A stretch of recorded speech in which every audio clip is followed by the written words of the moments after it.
Dear student, good morning. आज हम BA part third year के इकोनॉमिक्स फर्स्ट पेपर का अध्ययन करेंगे। इससे पूर्व कक्षाओं में हम अध्ययन कर रहे थे विदेशी विनिमय दर का निर्धारण, जिसमें हमने विभिन्न कक्षाओं में पढ़ा कि विदेशी विनिमय दर का क्या तात्पर्य है, विदेशी विनिमय बाजार के क्या तात्पर्य है, विदेशी विनिमय दर निर्धारण के कौन कौन से सिद्धांत हैं। और आज हम पढ़ेंगे भुगतान संतुलन, यानी द बैलेंस ऑफ पेमेंट। अब डियर स्टूडेंट, भुगतान संतुलन पर लगभग हर वर्ष इस पर क्वेश्चन आ जाता है। क्वेश्चन कई प्रकार का आता है, जैसे 2 नंबर का प्रश्न आ जाए कि भुगतान संतुलन से क्या तात्पर्य है, व्यापार संतुलन से क्या तात्पर्य है। इसके अलावा व्यापार संतुलन एवं भुगतान संतुलन में क्या अंतर है, ऐसे 4 नंबर का प्रश्न भी आ सकता है और 20 नंबर का प्रश्न भी आ सकता है। तो हम सर्वप्रथम देखेंगे कि भुगतान संतुलन का क्या अर्थ है। तो एक निश्चित समयावधि में एक देश के नागरिकों के द्वारा दूसरे देश के नागरिकों से किए गए आर्थिक सौदों के लेखे जोखों को भुगतान संतुलन कहा जाता है। यानी भुगतान संतुलन में हमें क्या होता है, एक निश्चित समयावधि होती है। वो निश्चित समयावधि 1 वर्ष हो सकती है।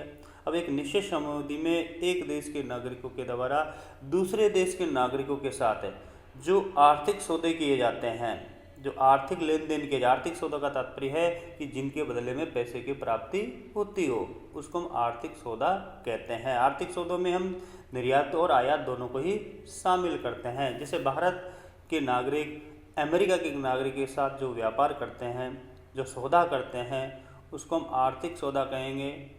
तो भुगतान संतुलन का तात्पर्य क्या हुआ कि एक निश्चित समयावधि में एक देश के नागरिकों के द्वारा दूसरे देश के नागरिकों से किए गए आर्थिक सौदों के लेखे जोखों को भुगतान संतुलन कहते हैं। इसमें हमें आयात निर्यात की जाने वाली वस्तुओं को शामिल करते हैं और आयात निर्यात के अलावा इसमें हमें जो पूंजी का आदान प्रदान होता है उसको भी शामिल करते हैं और ब्याज का भुगतान और प्राप्ति को भी शामिल करते हैं। जहाजरानी सेवाएं, पर्यटन सेवाएं, विशेषज्ञों का आवागमन आदि को भी सम्मिलित किया जाता है। यानी भुगतान संतुलन में हम आयात निर्यात के अलावा जो आपके पूंजी का आदान प्रदान, ब्याज का भुगतान प्राप्ति, जहाजरानी सेवाएं और पर्यटन सेवाएं, विशेषज्ञों का आह्वान, जैसे हम कई बार जो विशेषज्ञों में जैसे कि कोई डॉक्टर को बुलाते हैं या सेवा देने के लिए, कोई इंजीनियर को बुलाते हैं हम सेवा देने के लिए, या भारत का कोई विदेश में जाता है तो उसको भी हम भुगतान संतुलन में शामिल करते हैं। तो ये तो था भुगतान संतुलन का अर्थ। अब इसकी परिभाषा हम सर्वप्रथम देखेंगे प्रोफेसर बेहनम के अनुसार। एक देश का व्यापार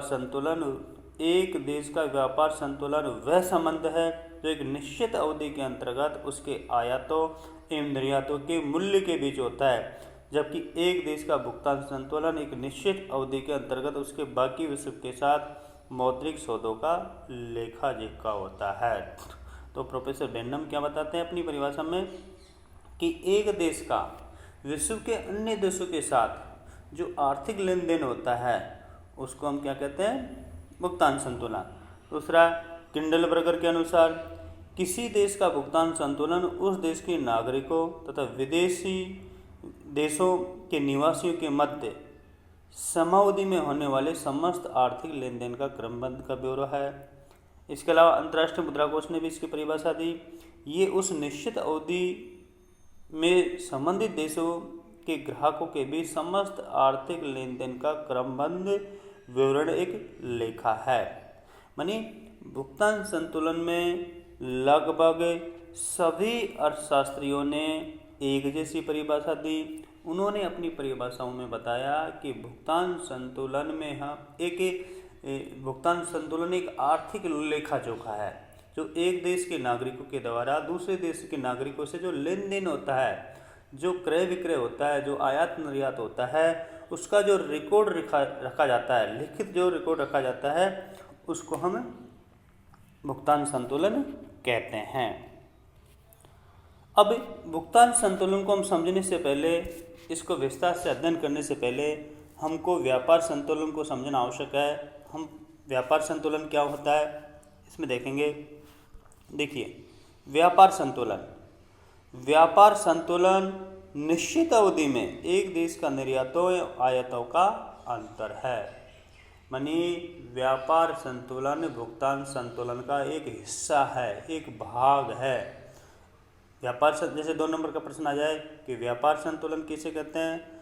व्यापार संतुलन निर्यातों एवं आयातों का अंतर है, या दूसरे शब्दों में हम कहें कि निर्यात एक निश्चित अवधि में एक देश के निर्यातों एवं आयातों के अंतर को व्यापार संतुलन कहते हैं। व्यापार संतुलन में हम केवल आयात और निर्यात को शामिल करते हैं। दूसरी बात, व्यापार संतुलन में हम दृश्य मदों को शामिल करते हैं, अदृश्य मदों को शामिल नहीं करते।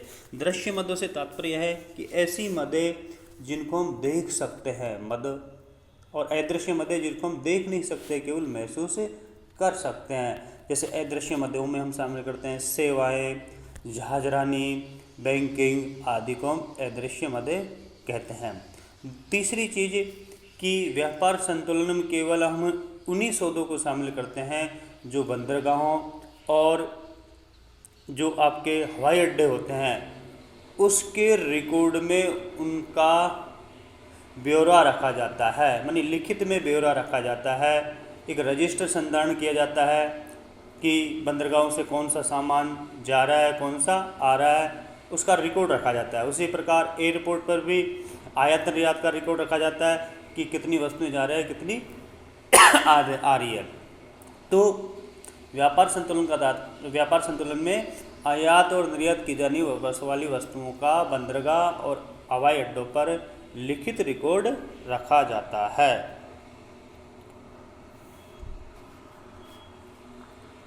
जैसे आपके ये समीकरण दे रखा है, इसमें BT = XT - MT।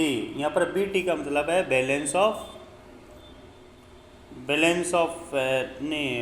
Trade off balance मानी व्यापार संतुलन। मानी यहाँ पर T का मतलब है एक निश्चित समय अवधि से, और X का मतलब है निर्यात से, M का मतलब आयात से। तो एक निश्चित समय अवधि में हम निर्यात में से आयात को घटा देंगे तो हमको क्या प्राप्त होगा? व्यापार संतुलन। अब व्यापार संतुलन की भी कुछ परिभाषाएं दी गई है। उसमें पहला देखो बेनम का, किसी अवधि में किसी राष्ट्र के निर्यातों के मूल्य एवं आयातों के मूल्य के संबंध को व्यापार संतुलन कहते हैं। यदि प्रथम द्वितीय से अधिक हो तो निर्यात अधिक, और यदि द्वितीय प्रथम से अधिक हो तो देश का आयात अधिक होगा। तो बेनम क्या कहते हैं कि एक निश्चित अवधि में एक राष्ट्र के निर्यात का मूल्य और आयात के मूल्य के अंतर को हम व्यापार संतुलन कहते हैं। यदि निर्यात आयात से अधिक है तो व्यापार अधिक कहेंगे, और यदि आयात निर्यात से अधिक है तो उसको आपको व्यापार प्रतिकूल कहेंगे। इसी प्रकार प्रोफेसर सैमुअल्सन के अनुसार यदि व्यापारिक माल का निर्यात का मूल्य आयात मूल्य से अधिक है तो इसे अनुकूल व्यापार कहते हैं। ये आयात निर्यात से अधिक है तो ये प्रतिकूल व्यापार कहते हैं। जैसे कई बार प्रश्न भी आ जाता है 2 नंबर का कि अनुकूल व्यापार किसे कहते हैं, या अनुकूल व्यापार से इससे क्या तात्पर्य है, प्रतिकूल व्यापार से क्या तात्पर्य है।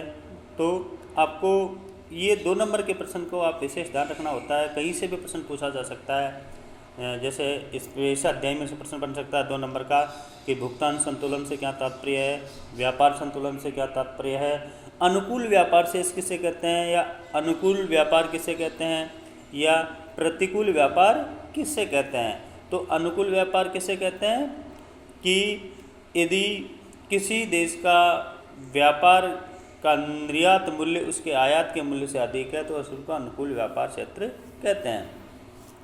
तो उपयुक्त परिभाषा के आधार पर हम ये कह सकते हैं कि व्यापार संतुलन का तात्पर्य होता है कि एक निश्चित समय अवधि में एक देश का आयात और निर्यात का जो अंतर होता है उसको हम व्यापार संतुलन कहते हैं। दूसरी बात, व्यापार संतुलन में केवल दृश्य मदों को ही शामिल किया जाता है, इसमें अदृश्य मदों को शामिल नहीं किया जाता। अब व्यापार संतुलन की 3 स्थितियां बताई गई है, जैसे हमने ऊपर भी अभी पढ़ा है। इन 3 स्थितियों में अनुकूलन व्यापार, प्रतिकूल व्यापार और तीसरा है साम्य व्यापार संतुलन। अनुकूल व्यापार यानी अनुकूल व्यापार संतुलन से तात्पर्य विदेशी व्यापार की उस दशा से है जिसमें देश में आयातों की तुलना में निर्यात अधिक है। तो अनुकूलन व्यापार किसे कहेंगे कि ये विदेशी व्यापार की वह दशा है जिसमें निर्यात आयात से अधिक होता है। और प्रतिकूल व्यापार संतुलन कि ये विदेशी व्यापार की वह दशा है जिसमें आयात निर्यात से अधिक होता है। साम्य व्यापार संतुलन मानी ये विदेशी व्यापार की वह दशा है जिसमें निर्यात और आयात दोनों क्या होते हैं, बराबर होते हैं। ठीक है, ये तो अब तक आपने पढ़ा भुगतान संतुलन के क्या तात्पर्य है, उसकी परिभाषाएं क्या है, व्यापार संतुलन का तात्पर्य, उसकी परिभाषाएं। अब दोनों में क्या अंतर है, व्यापार संतुलन और भुगतान संतुलन में क्या अंतर है। मानिए व्यापार संतुलन भुगतान संतुलन का एक अंग मात्र है, एक हिस्सा है। यहाँ पर भुगतान संतुलन व्यापक रूप में होता है और व्यापार संतुलन एक उसका अंग मात्र है। पहला अंतर देखिए, व्यापार संतुलन में, व्यापार संतुलन के अंतर्गत केवल हमें वस्तुओं के आयात निर्यात को ही शामिल करते हैं, लेकिन भुगतान संतुलन में आयात निर्यात के अलावा हमें पूंजी का व्यापार यानी पूंजी का आयात निर्यात, उसके अलावा ब्याज का भुगतान एवं प्राप्तियाँ, जहाजरानी सेवाएं, बैंकिंग सेवाएं आदि को हम शामिल करते हैं।